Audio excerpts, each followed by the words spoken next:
নমস্কাৰ, মই ডক্টৰ মাধুৰ্যমন বৰাই মোৰ এই ইউটিউব চেনেললৈ আপোনাক স্বাগতম জনাইছোঁ। আজি ভিডিঅ'টোৰ বিষয়বস্তু হৈছে আপোনাৰ মাত ভগা।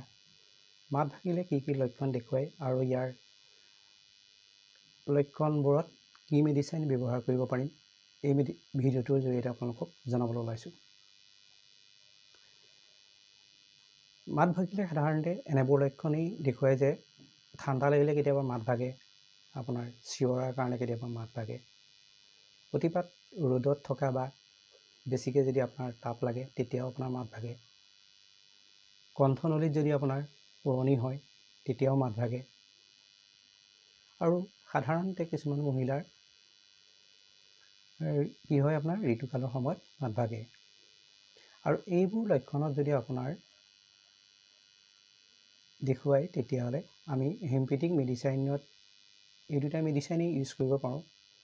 এক নম্বৰটো হৈছে আপোনাৰ aconite নেপ আৰু 2 নম্বৰটো হৈছে আপোনাৰ আৰ্নিকা মণ্টানা। আৰু এই মেডিচিন দুটা আপোনাৰ কি হয়, দুইটাই মিক্স কৰি ল'ব লাগে। মিক্স কৰি পেলাই আপোনাৰ দুটোপালকৈ দিনটোত তিনিবাৰ খাব, খোৱাৰ খালি পাছত খাব। আৰু এই দৰৱকেইটা আপোনাৰ কি হয়, খাই থকা অৱস্থাত যদি আপোনাৰ কোনো ধৰণৰ ঠাণ্ডা পানী খাব নালাগে আৰু পৰাপক্ষত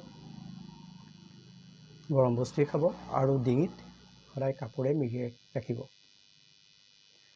মোৰ যদি এই ভিডিঅ'টো আপোনালোকৰ ভাল লাগিছে তেনেহ'লে লাইক কৰিব, কমেণ্ট কৰিব আৰু চেনেলটো ছাবস্ক্ৰাইব কৰিবলৈ নাপাহৰিব। ধন্যবাদ।